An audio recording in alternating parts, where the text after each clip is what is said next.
നമസ്കാരം. എല്ലാവർക്കും ദീപാസ് അടുക്കളയിലേക്ക് സ്വാഗതം. നമുക്കിന്ന് കേരള സ്റ്റൈൽ ആലു ഭുജിയ എങ്ങനെ ഉണ്ടാക്കാമെന്ന് നോക്കാം. ചൂടായി കഴിയുമ്പോൾ അല്പം വെളിച്ചെണ്ണ ചൂടായി കഴിയുമ്പോൾ കടുക്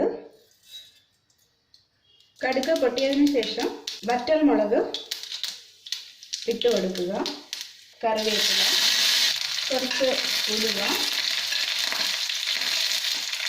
ജീരകം, അരിഞ്ഞു വച്ചിരിക്കുന്ന വെളുത്തുള്ളി,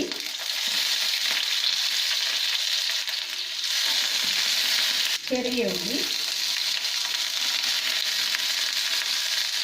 പച്ചമുളക്.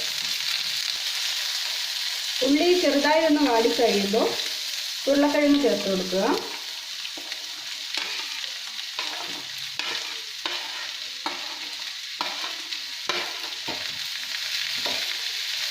ആവശ്യത്തിന് ഉപ്പും മഞ്ഞൾപ്പൊടിയും ചേർക്കും. ഉരുളക്കിഴങ്ങ് ഒരുവിധം ഫ്രൈ ആയിട്ടുണ്ട്. ഇനി നമുക്ക് മുളക് പൊടിയും മസാലപ്പൊടിയും ചേർത്ത് കൊടുക്കും.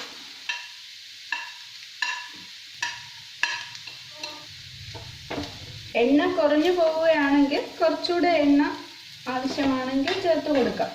കരിഞ്ഞു പോകാനും പാടില്ല. അതുകൊണ്ട് തീ സിമ്മിലിട്ടിട്ട് വേണം ഇളക്കി കൊടുക്കാനായിട്ട്.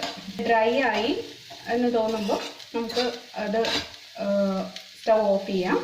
ചപ്പാത്തി, പത്തിരി, ചോറ് ഏതിൻ്റെ കൂടെ വേണമെങ്കിലും ഇത് കഴിക്കാവുന്നതാണ്. വീട്ടിലെല്ലാവർക്കും ഇഷ്ടപ്പെടുന്ന ഒരു വിഭവമായിരിക്കും ഇത്. ആലു ഭുജിയ തയ്യാറായി കഴിഞ്ഞു. നമുക്ക് സ്റ്റൗ ഓഫ് ചെയ്യാം.